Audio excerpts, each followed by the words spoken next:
दोस्तों, इस कहानी के जरिए हम आपको बताने जा रहे हैं कि वास्तव में मानव धर्म क्या होता है। कई बार साधु संत तपस्या एवं भक्ति में लगे रहते हैं, फिर भी मोक्ष की प्राप्ति नहीं होती।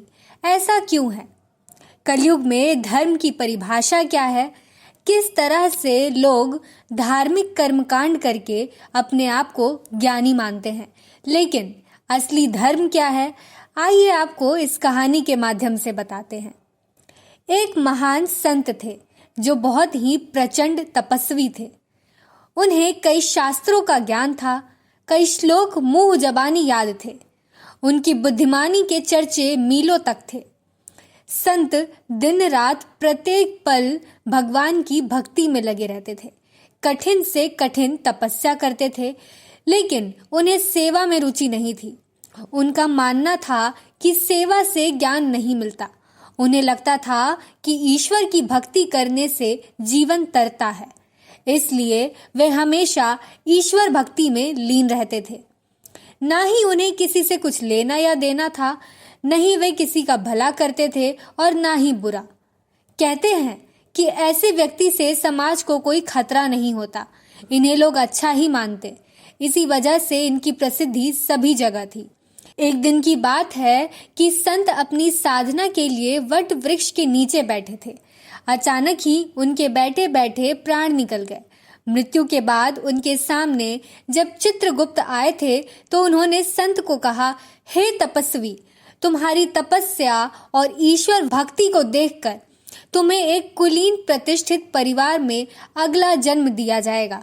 यह सुनकर संत दुखी स्वर में बोले, हे चित्रगुप्त, मैंने वर्षों तपस्या की, उसमें कोई कमी नहीं रखी, किसी प्राणी को दुख नहीं दिया, फिर भी मुझे मोक्ष की प्राप्ति क्यों नहीं हो रही? इस पर चित्रगुप्त ने संत को धर्मराज के सामने पेश किया। इसके बाद संत ने अपनी सारी व्यथा धर्मराज के सामने सुनाई। ये सब सुनकर धर्मराज मुस्कुराए और बोले, हे वत्स, तुम मानव धर्म को समझ ही नहीं पाए। मुझे पता है कि तुमने कठिन से कठिन तपस्या की है। तुमने कभी किसी को दुख नहीं पहुंचाया, लेकिन तुमने कभी परोपकार भी नहीं किया। अपने अर्जित ज्ञान से कभी अज्ञानी की मदद नहीं की है, किसी रोगी का उपचार नहीं किया, कभी किसी भटकते राही को सही मार्ग नहीं दिखाया। वास्तव में तुम जानते ही नहीं हो कि परोपकार ही सबसे बड़ा मानव धर्म है। सेवा भाव ही मानव धर्म है। इस तरह से संत को अपनी भूल पर ज्ञान हुआ और उन्होंने अपने अगले जन्म में भी ताप के साथ सेवा भाव का जीवन लक्ष्य बनाया। तब जाकर उन्हें वर्षों बाद मोक्ष प्राप्त हुआ।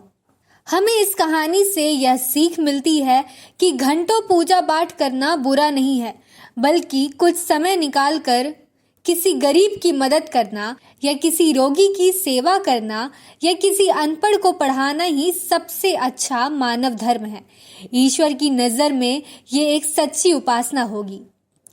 तो दोस्तों, कैसी लगी ये कहानी? अपनी निजी राय कमेंट बॉक्स में जाकर ज़रूर बताएं।